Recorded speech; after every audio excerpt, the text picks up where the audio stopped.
الحمد لله الحمد لله الحمد لله الحمد لله الحمد لله. Assalamualaikum warahmatullahi wabarakatuh.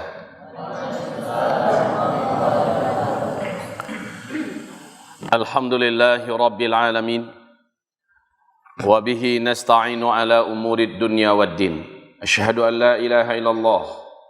Wa asyhadu anna sayyidana wa habibana Muhammadan abduhu wa rasuluh. La nabiyya ba'dah. Qala Allah subhanahu wa ta'ala: Ya ayyuhalladzina amanu ittaqullaha haqqa tuqatih wa la tamutunna illa wa antum muslimun. Wa qala ya ayyuhan nasu ittaqu rabbakumul ladzi khalaqakum min nafsin wahidah wa khalaqa minha zawjaha wa batha minhuma rijalan katsira wa nisaa'a wattaqullaha alladzi tasaaluna bihi wal arham innallaha kana 'alaikum raqiba. Wa qala ya ayyuhalladzina amanu ittaqullaha وقولوا قولا سديدا يصلح لكم أعمالكم ويغفر لكم ذنوبكم ومن يطع الله ورسوله فقد فاز فوزا عظيما. اللهم ارحمنا بالقرآن وصدق الله العظيم. وقال النبي صلى الله عليه وسلم إنما الأعمال بالنيات وإنما لكل امرئ ما نوى فمن كانت هجرته إلى الله ورسوله وهجرته إلى الله ورسوله ومن كانت هجرته لدنيا يصيبها أو امرأة ينكحها فهجرته إلى ما هاجر إليه. أما بعد. Segala pujian dan syukur kita untuk Allah Rabbul Alamin. Salawat dan salam kita untuk Rasulullah Sallallahu Alaihi Wasallam. 3 ayat sudah kita bedah dari surat Al-Baqarah. Alif Lam Mim, hanya Allah yang tahu apa maksud dan artinya. Tetapi iman kita ini adalah ayat pertama dari surat Al-Baqarah. Kemudian dzalikal kitabu la raiba fihi hudal lil muttaqin. Kitab Al-Qur'an ini telah Allah pastikan kitab yang maha benar. Kitab yang paling bisa diandalkan untuk mengantarkan manusia kepada jalan yang selamat. Dan di dalamnya tidak ada satupun yang patut untuk dikeragui. Ini ayat kedua. Dan kitab ini hanya menjadi petunjuk bagi orang-orang yang bertakwa. Kalau orang tidak bertakwa, kitab ini tidak akan bisa menjadi petunjuk baginya. Sekali lagi, hanya orang bertakwalah yang akan mengambil dan mendapatkan petunjuk dari Al-Quran. Jika bukan orang yang bertakwa, dia tidak akan pernah menjadikan Al-Quran sebagai kitab petunjuknya. Ayat 3. Alladzina yu'minuna bil ghaib. Seluruh orang-orang yang beriman kepada yang gaib. Dia percaya Allah, padahal Allah tidak pernah menampakkan diri. Dia percaya surga, dia percaya adanya neraka, dia percaya adanya pahala, dia juga percaya adanya dosa, dia percaya adanya balasan baik dan balasan buruk, dia percaya adanya malaikat yang mencatat amal, dia percaya tentang ruh dan seterusnya. Ini adalah orang-orang yang beriman pada yang gaib. Lah orang macam ini tentu akan mendengarkan apa yang ada dalam Al-Quran ini. Ketika Allah mengabarkan yang melakukan ini, dia ahli surga. Yang berbuat ini, dia ahli neraka. Karena dia beriman pada yang gaib, maka dia dengarkan apa yang ada dalam Alkitab. Ya, maka syarat pertama untuk orang yang bertakwa dalam ayat ini disebutkan adalah orang yang beriman pada yang gaib. Ya, tapi coba lihat. Coba lihat, orang yang tidak beriman pada yang gaib bukanlah orang yang bertakwa. Buktinya, dia berani menipu orang. Tanda bukan orang bertakwa. Orang bertakwa tahu, kalau dia membohongi orang, Allah tidak bisa dibohongi. Nah, ya, kalau dia bisa mengelabui orang, Allah tidak bisa dikelabui. Sehingga ketika seorang budak wanita ditawar agar budak itu menjual salah satu dari kambing yang ada, wanita itu tidak mau. Apa kata para sahabat-sahabat Nabi? Juallah kepada kami, kambingmu kan ratusan jumlahnya. Majikanmu takkan tahu. Apa kata wanita ini? Majikan saya tidak tahu, tapi Allah Maha tahu. Coba lihat. Ini menandakan wanita adalah wanita yang beriman pada yang gaib. Dia tidak melihat Allah tapi dia takut kepada Allah. Ya. Baik, itu contohnya sangat banyak ya.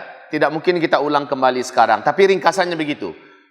Orang bertakwa yang kedua, yaitu wa yuqimunas shalah.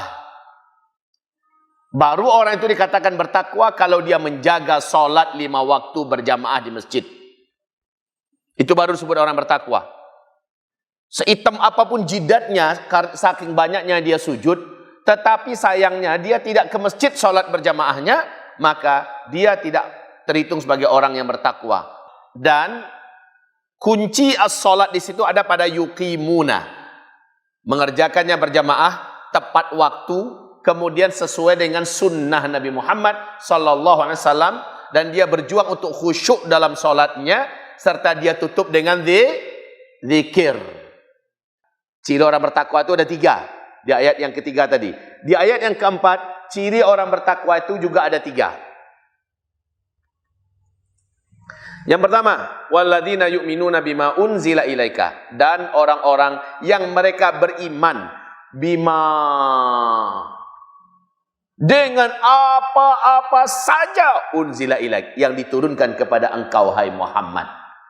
Apa saja yang diturunkan pada Nabi? Al-Quran dan hadis.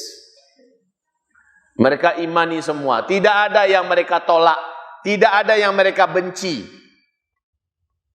Apa yang diturunkan pada Nabi? Al-Quran, ayat-ayat Allah. 30 juz dia terima semua. Tidak ada satu pun yang ditolaknya.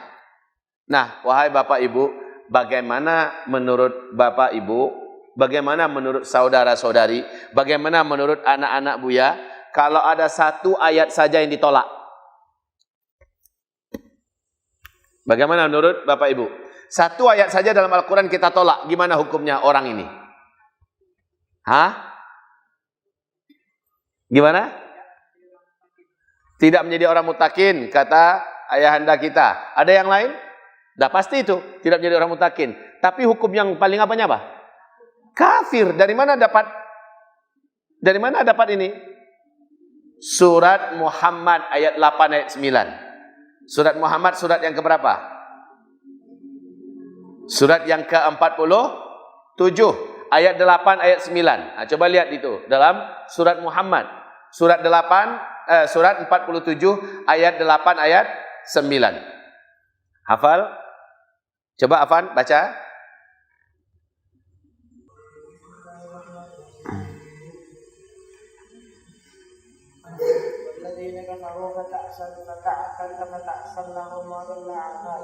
Itu ayat 8, 9-nya.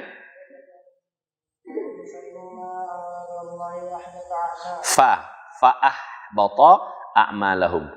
Oke, Faik, bacakan terjemahnya, suaranya tinggikan. Dan orang-orang yang kafir, maka celakalah mereka, dan Allah menghapus segala amalnya. Yang demikian itu karena mereka membenci Al-Quran yang diturunkan Allah, maka Allah menghapus segala amal mereka. Allah katakan walladzina kafaru, dan orang-orang yang mereka itu telah kafir. Dia telah kafir, kata Allah di ayat ini ya. Fata'sallahum, celakalah dia. Wa adalla a'malahum, sia-sialah seluruh amalan-amalan mereka. Itu ayat 8. Ayat 9-nya, kenapa dia kafir? Dzalika bi'annahum, yang demikian itu karena sesungguhnya mereka karihu ma anzalallah, mereka membenci apa-apa yang Allah turunkan. Tidak perlu seluruhnya 30 juz dia benci, nggak perlu. Cukup satu ayat saja dari Al-Quran yang dibencinya. Allah katakan kafaru fata'sallahum wa adalla amalahum. Celaka dia sudah kafir, seluruh amalannya sia-sia. Sebabnya apa? Dzalika bi'annahum karihu ma anzalallah. Sebabnya karena mereka membenci apa-apa yang sudah Allah turunkan kepada Nabi Muhammad. Fa'ahbata a'malahum, seluruh amalan mereka yang lain, hajinya, umrahnya, puasa Ramadannya, bangun masjid di mana-mana, pokoknya amal-amal apapun yang banyak, Allah batalkan semua. Dan orang ini dikatakan oleh Allah kafir karena Membenci. Banyak atau satu cukup? Satu saja cukup, apalagi banyak. Apalagi banyak. Contoh. Supaya kita bisa membuktikan dengan sejarah. Kalau ayatnya jelas tadi ya. Contohnya dengan sejarah apa? Contohnya dengan sejarah apa? Kejadian Abu Bakar As-Siddiq radhiyallahu anhu saat beliau dibaiat menjadi khalifah Islam yang pertama setelah Nabi Muhammad meninggal. Apa yang dilakukan oleh Khalifah Abu Bakar paling pertama? Memerangi orang-orang Islam yang murtad. Kalau murtad itu berarti dah keluar dari Islam kan? Padahal mereka masih syahadat. Mereka masih sholat. Mereka masih puasa. Mereka masih mau melaksanakan haji. Mereka masih muslim. Tapi ada satu. Mereka menolak kewajiban mengeluarkan zakat. Satu itu aja mereka tolak. Yang lain mereka terima. Oleh Abu Bakar As-Siddiq dikatakan murtad. Maka diburu mereka. Seluruh sahabat dijamin oleh Allah masuk surga. Tidak terkecuali Umar bin Khattab. Hanya Umar yang saat itu masih agak keberatan. Tapi dijelaskan oleh Abu Bakar As-Siddiq dengan dalil-dalil yang kuat. Barulah Umar bin Khattab berkata, Anda benar. Sekarang saya bersama denganmu. Yaitu orang yang menolak satu ayat saja dari Al-Quran, kafir. Dah, jelas? Menolak satu ayat saja dari Al-Quran, kafir. Kalau ada muslimah, hajinya tiap tahun. Puasanya mantap. Sedekahnya berserakan di seluruh Indonesia. Baik ke sana, baik kemari. Tapi membenci jilbab. Masihkah dia muslimah? Apakah amalan-amalannya yang ada itu diterima oleh Allah? Ditolak. Betul? Batal. Dan dia menjadi kafir. Supaya jelas ya. Jadi tidak boleh ada ayat Allah yang dibenci. Sekarang kalau ayat Allah sudah kita sepakat. Kalau ada ayat Allah yang ditolak dan dibenci, kita murtad, kita kafir. Oke. Bagaimana kalau hadisnya? Bagaimana kalau hadisnya yang ditolak? Ya. Di Indonesia ini ada kelompok-kelompok anti sunnah, menolak sunnah. Ada. Nah, kira-kira gimana orang ini? Bapak kita berani menjawab, kafir juga nih. Orang itu kafir juga. Sunnah. Wahai Bapak, Ibu sekalian, hamba-hamba Allah yang kami cintai. Menolak satu sunnah yang sunnah itu hadisnya sahih, sepakat seluruh ulama ahlus sunnah wal jamaah dulu dan sekarang serta selama-lamanya orang itu murtad. Menolak sunnah. Bapak Ibu hamba-hamba Allah yang kami muliakan, ini orang ingkar sunnah, batal syahadatnya. Sekalipun dia mengimani Al-Quran. 2 kalimat syahadat dilafazkannya dengan mantap. Tapi ada sunnah Nabi yang ditolaknya. Jangankan seluruhnya. 1-2 sunnah saja yang dibencinya sama dengan surat Muhammad tadi ayat 8 dan 9. Contoh. Ya. Ada tidak orang Islam hari ini yang benci sekali dengan orang-orang Islam yang lain yang pakai jenggot? Ada enggak?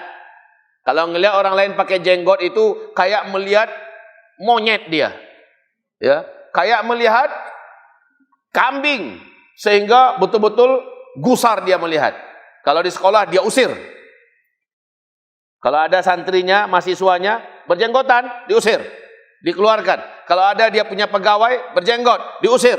Kenapa? Kamu pakai jenggot. Ini sunnah Rasulullah, tak peduli. Saya tak suka dengan orang yang berjenggot. Nah, orang ini murtad. Keluar dia dari Islamnya. Karena ada sunnah Nabi yang dia benci, yang dia tolak. Masuk ini dalam ayat. Walladzina yu'minuna bima unzila ilaik. Dan orang-orang yang mereka beriman dengan apa-apa saja yang Allah turunkan kepada engkau. Hadis-hadis Nabi Muhammad itu termasuk dari Allah apa tidak? Perkataan-perkataan Nabi termasuk dari Allah apa tidak? Termasuk dari Allah. Apa dalilnya bahwa perkataan-perkataan Nabi itu dari Allah? Surat An-Najmu ayat berapa? Ayat berapa? Najib, coba baca surat An-Najmu ayat 1, ayat 2, ayat 3, coba baca. Keraskan suaranya.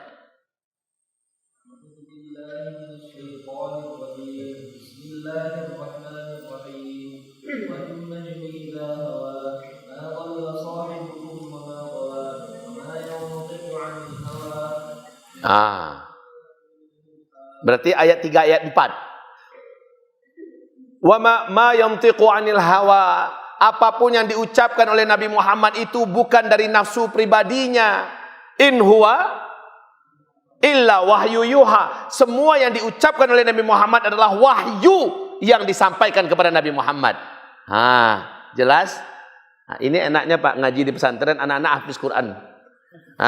Gak usah buka ayat, buka surat. Itu suruh buka, itu paling-paling buka untuk terjemahan. Anak-anak ini alhamdulillah proses, dan bahkan sudah ada yang hafal Al-Quran 30 juzuk. Alhamdulillah. Kita lanjut.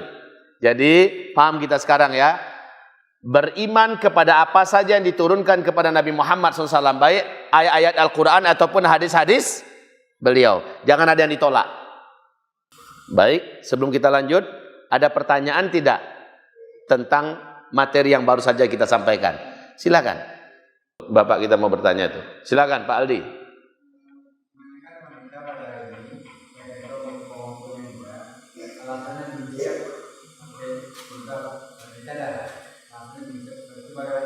Kalau belum siap, dia masih muslimah.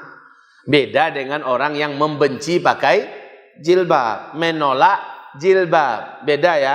Kalau dia mengatakan belum siap, dia hanya wanita muslimah pendosa. Tapi dia tetap muslimah. Dia hanyalah wanita muslimah pemaksiat kepada Allah, tapi dia tetap muslimah. Paham? Bagus ini pertanyaan macam ini, supaya nggak semua orang pula asal nggak pakai jilbab dia kafir. Jadi tukang kafir kita jadinya. Jadi yang kita kafirkan sesuai dengan yang Allah katakan saja, yang membenci. Tapi kalau nggak membenci nggak apa-apa. Ya, tidak membenci dia. Ada orang bercadar, dia tidak membenci, tetapi istrinya bercadar, dia katakan, "Dedek, susah aku melihat kecantikanmu." Abang, aku ingin bercadar, Bang.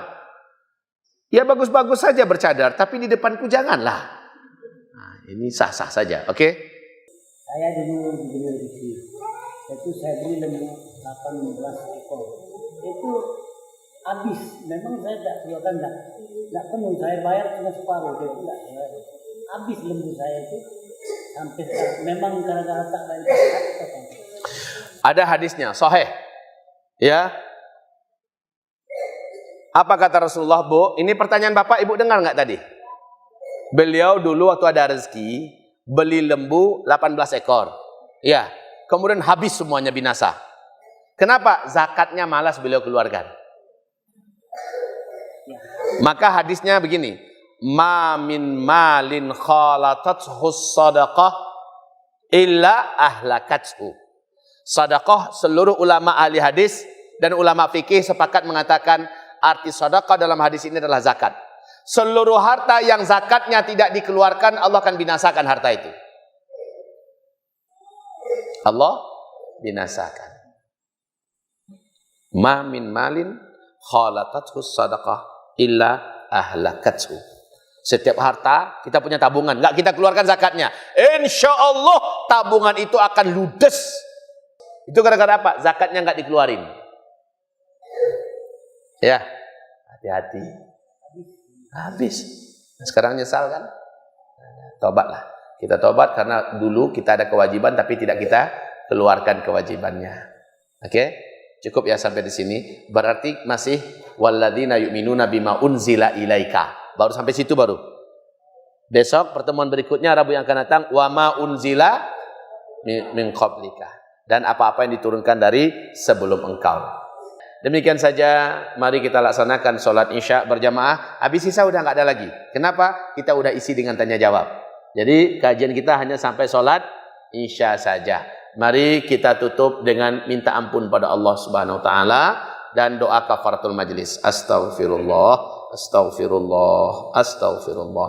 Subhanakallahumma wa bihamdika asyhadu an la ilaha illa anta astaghfiruka wa atubu ilaik. Walhamdulillahi rabbil alamin. Wabillahi taufiq wal hidayah. Assalamualaikum warahmatullahi wabarakatuh.